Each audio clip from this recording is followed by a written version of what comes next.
जो गुरुजनों ने नियम दिया है, नियम पालन करना ही सबसे बड़ी तपस्या है। ये दिनचर्या, माता सबरी ने एक दिन भी निराशा नहीं पैदा की। गुरु ने कहा था प्रभु आएंगे, रोज वही दिनचर्या, रोज सोहनी लगाना, जल छिड़कना, पुष्पों के पावड़े डालना, फल आदि चयन करके प्रभु का इंतजार करना। रात हो गई, फिर प्रभु के चिंतन में विश्राम, फिर प्रातः वही करना। कितने वर्षों तक कभी नियमावली में त्रुटि नहीं पड़ी। तो जो गुरु प्रदत्त नियम है, सबरी मां को विश्वास था गुरुदेव के वचन झूठे नहीं होते। उन्होंने कहा है कि प्रभु आएंगे तो आएंगे प्रभु। वर्ष, 2 वर्ष, 4 वर्ष, 10 वर्ष नहीं, बहुत लंबे समय तक उनको अविश्वास नहीं हुआ। गुरुदेव ने कहा है प्रभु आएंगे। गुरुदेव ने जो हमें नियम दिया है, या हमने गुरुदेव के लिए जो नियम धारण किया है, वो ऐसे फिसड्डी नियम नहीं होने चाहिए। वर्षा हुई तो हम गायब, सर्दी हुई तो गायब, अनुकूल समय है तो हम आकर के हाजिरी बजा रहे। नहीं, हमारी यही साधना है, जो नियम है उसमें हम, यदि हमारे में चैतन्यता है, चलने की सामर्थ्य है, तो हम उपस्थित होंगे निश्चित। जब हम चल ही नहीं सकते तो बात अलग की। तो नियम से ही प्रेम पैदा होता है। भजन में जब तक नियम नहीं होता, तब तक भजन में आसक्ति नहीं होती। लोग प्रश्न करते रहते हैं कि हमारे भजन में मन नहीं लगता। आप नियम से भजन करें। दिनचर्या आपकी टाइम से होनी चाहिए। जिस टाइम जो दिनचर्या, उसी में आप देखो, उसमें आसक्ति हो जाएगी। और आसक्ति हो जाना ही भागवतिक दिनचर्या में भाव का प्रादुर्भाव करना है। भाव जागृत हो जाते हैं, विक्षेप आदि विघ्न स्वतः नष्ट हो जाते हैं। उपासक जब नियम से ऐसे चलता है और भगवत लीला गुणगान या कीर्तन करता है, तो उसके अंदर ये भाव प्रकट होने लगते हैं। कभी उसका शरीर कंपायमान होने लगता है, कभी अश्रुधारा बहने लगती है, कभी रोम रोम पुलकित हो जाते हैं, कभी स्तंभ हो जाता है, शांत एकदम समाधिस्थ की तरह मानो कोई मूर्ति हो। कभी श्वेत पसीना, कभी स्वरभंग लड़खड़ाने लगता है, राग बिगड़ जाता है, आवाज शुद्ध नहीं निकल पाती, गदगद कंठ, नयन बह नीरा, वैवर्ण, शरीर का रंग बदलने लगता है। भाव और बढ़ा तो प्रलय, मूर्छा भी आने लगती है। ये अष्ट सात्विक भाव उसके हृदय में प्रकट होने लगते हैं, जो गुरु प्रदत्त उपासना को, दिनचर्या को नियम पूर्वक करता है। जब भाव प्रकट होने लगता है तो फिर अभिमान की गुंजाइश नहीं रह जाती। ये भाव अभिमान को चूर कर देता है और वो दैन्य भाव से सदैव स्थित रहता है। निराभिमानता जैसे जैसे बढ़ेगी, वैसे वैसे आराध्य देव की समीपता का अनुभव होगा। यही दरबार दीन को आदर रीति सदा चली आई। जैसे जैसे तुम्हारा अभिमान गलित होगा, दैन्यता बढ़ेगी, वैसे वैसे तुम्हारे हृदय में भगवत सानिध्य का अनुभव होगा। मेरे प्रिय लाल मेरे पास है, ऐसा अनुभव होगा। जैसे जैसे ये अनुभव होगा, वैसे वैसे देह के संबंधी रिश्ते नाते, जाति, कुल, मर्यादा, जगत का, ये सब विस्मरण हो जाएगा। एक साथ सबका विस्मरण हो जाएगा। भगवत प्रेम में जगत की स्मृति की कोई भी जगह नहीं रहती, शरीर की स्मृति की कोई जगह नहीं रहती, भोग स्मृति की कोई जगह नहीं रहती। उसके हृदय में तो बस अपने प्यारे की स्मृति का राज्य होता है। हृदय स्मृति से भरा हुआ है, अपने प्रीतम की याद में डूबा हुआ है। प्रभु और माया, ये दो पक्ष हैं। प्रभु में हमें यदि डूबना है तो संपूर्णतया माया का चिंतन त्यागना ही होगा, अनन्य चेताह बनना होगा, अनन्य चिंतन लाना होगा। अन्य चिंतन आने ही ना पावे। राग के कारण ही अन्य चिंतन हमारे हृदय में होता है। विषय तुम्हारे पास हो पर उसे भोगने की इच्छा ना हो, इसे वैराग्य कहते हैं। सब सामग्री, सब भोग आपके पास है पर भोगने की इच्छा नहीं, क्योंकि इच्छा तो प्रियालाल के चरणों में समर्पित हो चुकी है। जो चाहिए वो उसे प्राप्त हो रहा है। उनका स्मरण, उनका रूप, उनकी लीला, या प्राप्त करने की प्रबल इच्छा है। प्रबल इच्छा में ही ब्रह्मादिक के भोग सब विषम लागत ताई, प्रबल इच्छा में ही। और कहीं ये इच्छा मूर्तिमान स्वरूप धारण कर लिए है, अर्थात नाम चैतन्य घन होकर विराजमान है। अब लिखना नहीं पड़ रहा, नाम नाम विराजमान, रूप की झांकी हो रही, लीला रसास्वादन में डूब रहा है। अब उसे कौन सा विषय आकर्षित कर सकता है? पर इस रस तक पहुंचने के लिए हमारे अंदर जो विषयों के प्रति प्रियता है उसे विचार के द्वारा नष्ट करना होगा। नहीं है सुख इनमें, चाहे जितना आप भोग लीजिए, नहीं है। एक दिन रुकना ही पड़ेगा आपको। आज ही रुक जाइए, समय बर्बाद मत कीजिए। अपने चित्त को चिंतन में तल्लीन कीजिए, प्रियालाल के भोगों के चिंतन में नहीं। भगवत प्रेम के लिए वैराग्य अत्यंत आवश्यक है। वैराग्य सही माने में प्रेम में ही होता है। पहले स्थूल वैराग्य, प्रगट में वैराग्य, पर सूक्ष्म में महत्व बुद्धि बनी हुई है भोगों में। पर जब प्रभु का प्रेम प्रकट होता है तो वो भी नष्ट हो जाती है। अब चराचर जगत में अपने प्रीतम के सिवा और कोई इच्छा नहीं रह गई। अपने प्रीतम से बढ़कर कुछ अच्छा नहीं लग रहा। अब ये सच्चा वैराग्य है। इसके लिए कभी किसी से दो ये शब्द मत कहना। ये महापुरुषों के वचन है। दो ये कहना मृत्यु के समान है उपासक का। अगर ऐसे करता है तो या तो अपनी महिमा को नहीं जानता कि जिस मार्ग में है, और या पाखंडी है। कहावे मोर दासा, करे तुच्छ नरन के आशा, तो कहो कहां रहा विश्वासा। ये विश्वास का मार्ग है। अरे मंगीबो भलो न बाप सो जो प्रभु राखे टेक, अपने आराध्य देव की। अरे आराध्य देव से भी ठसक में रहे। जैसे बच्चा कहता मुझे दूध नहीं पीना, तो ये मां की पीड़ा है। वो 100 बार मनाएगी और दूध पिलाएगी, क्योंकि मां है। बच्चा मां को झिड़क दे, नहीं पीऊंगा दूध, वो फुसलाएगी, पी लो। मां को इसमें क्या सुख है? वो उसका बच्चा है, पिलाना उसका कर्तव्य है। ऐसे ही अनंत ब्रह्मांडों का वो पिता है विश्वंभर, और हम उसके दास हैं।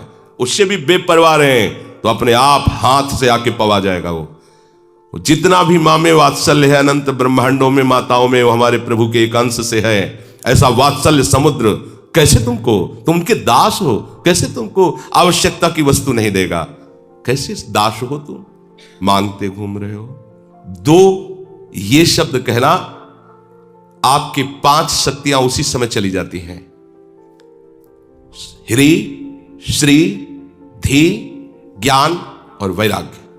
आपका तेज, आपका ऐश्वर्य, आपकी बुद्धि, आपका ज्ञान और वैराग्य, पांचों नष्ट हो जाते हैं मांगने वाले से।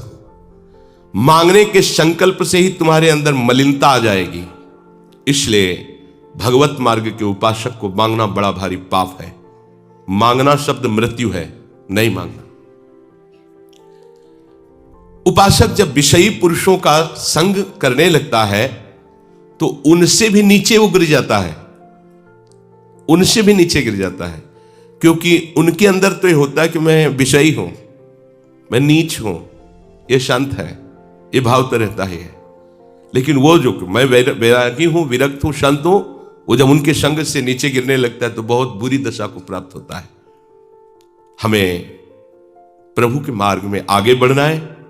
भोगी पुरुषों के शरीरों में भोग के परमाणु होते हैं, इसलिए उनसे संभाषण, उनका स्पर्श करना, उनको अपनी गोष्ठी में बैठालना, ये बहुत हानिकारक है। भोगी पुरुष, गृहस्थ है, भगवत भक्त है, वो नहीं। जिनका केवल भोग ही लक्ष्य है, रुपया पैसा वाले हैं, आकर हमें कुछ पैसा देंगे, रुपया देंगे, हमारी आवश्यकताओं की पूर्ति होगी, इसलिए हम उनकी सेवा करें, उनके आगे चाटुकारिता करें, बिल्कुल नहीं। उपासक को कभी अभिमानिनते न्यारे, ऐसा नहीं होना चाहिए। एक संत गंगा किनारे मिले थे, बोले हम केवल 30 मिनट के लिए भिक्षुक होते हैं, इसके बाद इतने बड़े बादशाह होते हैं कि हमारे समान ब्रह्मा को भी सुख नहीं है। देवराज भी इंद्र हमारी गुलामी करने के लिए तरसता है, हम ऐसे बादशाह हैं। 30 मिनट के लिए केवल हम भिक्षुक होते हैं। गए रोटी मां, इसके बाद बादशाह है, कोई भी चाह नहीं, चिंता नहीं, मनुआ बेपरवाह, एकमात्र परमात्मा चिंतन में विषयी पुरुष का आशंका।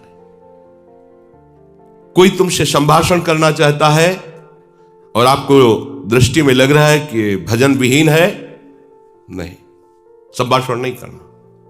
यदि हम भक्ति मार्ग में आगे बढ़ना चाहते हैं, जहां दुख का प्रवेश ही नहीं, ऐसे सुख की प्राप्ति के लिए, तो सुने न काहू की कही, कहे न अपनी बात, नारायण वा रूप में मगन रहे दिन रात। किसी की नहीं सुनना, अपने हृदय की बात किसी से नहीं कहना। अगर बात ही करना है तो अपने हृदयनाथ से बात करो, वो सुन रहे हैं। बस उन्हीं के नाम, उन्हीं के रूप में रात दिन उपासक डूबा रहे। मुख से बोलने के पहले विचार करो, आपके आराध्य देव संबंधी वार्ता है या माया संबंधी। किसी वस्तु, व्यक्ति, स्थान की प्रशंसा या निंदा, ये सब माया जनित है। किसी वस्तु, व्यक्ति, स्थान की प्रशंसा या निंदा, ये सब माया जनित है। अपने आराध्य देव के नाम रूप लीला धाम जनित बात यदि निकलने वाली है तो, नहीं तो रोक लो उस वाणी के वेग को, मत बोलने दो। जो तुम अपने आराध्य देव से भिन्न चर्चा करते हो तो कैसे उपासक तुम हो? यदि आराध्य देव की सिवा बात करते हो तो आराधना किसकी कर रहे हो? प्रपंच की या प्रपंच से अतीत परमात्मा की? अगर प्रभु के उपासक हो तो प्रभु की चर्चा करो, प्रपंच के उपासक हो तो करो प्रपंच की चर्चा। दुनिया का चिंतन, दुनिया की बात और दुनिया की क्रियाएं देखना और करना, यह संसारी पुरुषों में होता है, उपासकों में नहीं। दुनिया का चिंतन, दुनिया की बात, दुनिया की क्रियाएं या क्रियाओं में दोष दर्शन, गुण दर्शन, यह संसारी पुरुषों के द्वारा होता है, उपासकों के द्वारा नहीं होता। तुम दरिद्र नहीं हो, तुम महाधनी हो। दरिद्र वो है जो भोगों की वृत्ति में भोगों को भोगता हुआ भी तृप्ति का अनुभव नहीं करा, और भोगो, और वो दरिद्र है, वो भिखारी है। करोड़ों रुपए फिर भी करोड़ों की चाह है, बड़ा भिखारी है। साधु दरिद्र नहीं होता, साधु भिखारी नहीं होता। साधु भगवदानंद का धनी होता है, नाम धनी होता है। कबीरा सब जग निर्धना, धनवंता नहीं कोय, धनवंता सोई जानिए, जाके राम नाम धन होए। प्रभु का नाम रूपी धन है, वो धनी है। विषयों में फंसा हुआ अपने को धनी मानता है, नहीं, वो दरिद्र है, समझ नहीं पा रहा। कितनी दरिद्रता अंदर बढ़ गई, करोड़ों अरबों है, फिर भी खरबों की तरफ बढ़ती जा रही, बढ़ती चली जा रही। और ये धनी अब जीने की इच्छा का भी त्याग है, मरण के भय का भी त्याग है। कोई लाभ हान, कोई सुख दुख, कोई मान अपमान का प्रभाव नहीं, निरंतर अपने आराध्य देव के नाम में डूबा हुआ है। स्वभाव को यदि नहीं बदल पाए तो तुम पशु हो, उपासक कहां हो? महापुरुषों के वचन है, जो अपने स्वभाव पर शासन नहीं कर पाया वो पशु है, उपासक नहीं है। अपनी आदत, अपने स्वभाव को अपने आराध्य देव की अनुकूल बनाना, ये उपासक का लक्षण है। श्री कृष्ण अनुकूलेन प्रतिकूलस्य वर्जनम। पागलों की तरह जो सामने आया बस उसी में राग कर बैठे, ये उपासक का लक्षण है। ऐसे को किसी में भी अनुराग नहीं होता, ये केवल अपनी वासनाओं का पोषण करते, चाहे जिस भेष में हो। महापुरुषों के वचन कड़वे जरूर लगते हैं, लेकिन ये वो सुदर्शन चूर्ण है जो जड़ से भवरोग रूपी बुखार को नष्ट कर देता है। संसारी बातों से, संसारी वस्तुओं से संसारी पदों से आज तक किसी को सुख शांति मिली है क्या? चाहे वो किसी भी पद में हो। सांसारिक बातों से, सांसारिक पदवियों से, सांसारिक भोग सामग्रियों से आज तक किसी को सुख मिला है क्या? शांति मिली है क्या? वैराग्यवान को जो आनंद है वो ब्रह्मा जी देवराज इंद्र को भी आनंद नहीं है, वैराग्य का आनंद। फिर अनुराग की तो बात ही जाती, वो तो इसके आगे की बात है। जन्म जन्मांतरों से हमारा विषयों में अनुराग रहा है। इसी अनुराग के चक्र को तोड़कर प्रभु से अनुराग करना, यही तो हमारी साधना है, यही हमारी साधुता है, यही हमारा भगवत मार्ग है। प्रभु में अनुराग हो जाना, संसार के राग का नाश हो जाना। कोई भी संसार का पदार्थ नित्य नहीं है, कोई भी संसार का संबंधी नित्य नहीं है, कोई भी संसार का पद नित्य नहीं है या नित्य है, नष्ट हो जाएगा। क्यों प्यार करते हो? ये रागियों को समझ में नहीं आ गए, वैरागियों की बात है। किसी भी वस्तु से, किसी भी व्यक्ति से, किसी भी पद से अपना संबंध नहीं है, तभी परम पद के अधिकारी। ये भागवत पार्षद बनने का सिद्धांत है, ये प्रिया सहचरी बनने का सिद्धांत है, ये उस चिदानंद सुख की प्राप्ति का सिद्धांत है जहां दुख का लेश मात्र भी नहीं है।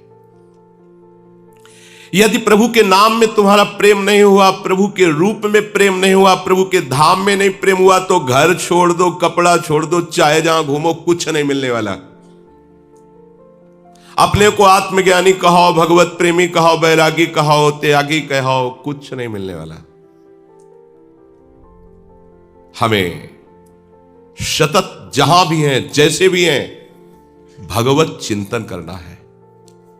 भगवत चिंतन ही तुम्हें स्थिति प्रदान करेगा। ये घर द्वार छोड़ देना, कपड़े बदल लेना, इससे ही केवल काम नहीं बनेगा। भगवत चिंतन कितना बढ़िया अवसर दिया है। रात दिन उन्हीं की चर्चा, उन्हीं की लीला गुण गायन और उन्हीं के धाम में रह रहे। अब बात न बनी तो फिर नहीं बनेगी। बार बार तो बनत नहीं, यह संजोग अनूप, बहुत बढ़िया संजोग बना दिया है। भगवत प्राप्ति का बहुत सुंदर संयोग बन गया है। जब इन सबको छोड़ करके आगे बढ़ता है उपासक, तो प्रतिष्ठा आकर उसके सामने खड़ी हो जाती है। मान सम्मान प्रतिष्ठा, इस किले को तोड़ना बहुत मुश्किल है। संसार का चिंतन, संसार की भोग सामग्री, संसार की पद प्रतिष्ठा आदि को जो धूल धूसरित कर देता है, वही भगवदानंद में स्थित होता है। तो ये आखिरी किला है, मान बढ़ाई कीर्ति प्रतिष्ठा। अगर उपासक सावधान नहीं रहा तो इस किले को नहीं तोड़ पाता। अच्छे अच्छे इस किले में फंस जाते हैं। फिर पूरा जीवन यही होता है कि इतनी इज्जत बन गई है, अब कुछ भी हो इतनी इज्जत तो नहीं जानी चाहिए। हजारों लोग हमारा सम्मान करते हैं, लोक लोकांतर में हमारा यश है, अब ये नहीं जाना चाहिए कुछ भी हो जाए। इसी से पाखंड धीरे धीरे आने लगता है। पाखंड को अवसर मिल जाता है अंदर प्रवेश करने का। प्रतिष्ठा की भी चाह मिटानी होगी। आई हुई प्रतिष्ठा को स्वीकार नहीं करना होगा। अगर उसे अपने में गुण मानकर स्वीकार किया तो आप इस प्रतिष्ठा रूपी किले के अंदर फंस जाएंगे और निज महल में पहुंचने में बाधा पहुंच जाएगी। इसलिए जो बहुमान करे को मेरो, कि ये बहुमानत ना ही बड़ाई नहीं मानना। और है क्या तुम्हारे अंदर, किस बात की बड़ाई? अरे प्रियालाल कृपा करके धाम में वास दिए, प्रियालाल कृपा करके परमार्थ में चला रहे, प्रियालाल कृपा करके अपने नाम वाणी का चिंतन मनन करा रहे हैं। अगर कुछ बोल रहे हो तो उनकी कृपा से बोल रहे हो। तुम क्या हो? वो अभी चाहे तो जबान लड़खड़ा कर बंद हो जाए, जीवन में एक अक्षर ना बोल पावे। तुम्हारी सामर्थ्य है? कोई सामर्थ्य नहीं। एक रोम झड़ना है तो उसे तुम नहीं रोक सकते हो, फिर तुम कितने सामर्थ्यवान। ये प्रतिष्ठा उन्हीं की हो रही है, प्रभु की हो रही है। यदि आप अपना यश मान लिए, आप अपनी प्रतिष्ठा मान लिए, तो आप भगवदानंद से विमुख हो जाएंगे। उपासक अपने प्रीतम के सिवा और किसी को नहीं देखना चाहता। उसके चित्त की ऐसी दशा होती है, जाके हिय में बस गई मोहन की मुस्कान, नारायण ताके ये और न लागत ज्ञान। अपने प्रीतम की जब मधुर झांकी होने लगती, फिर उसे और कोई उपदेश और कोई चाह और कोई मान प्रतिष्ठा ये छू ही नहीं सकती।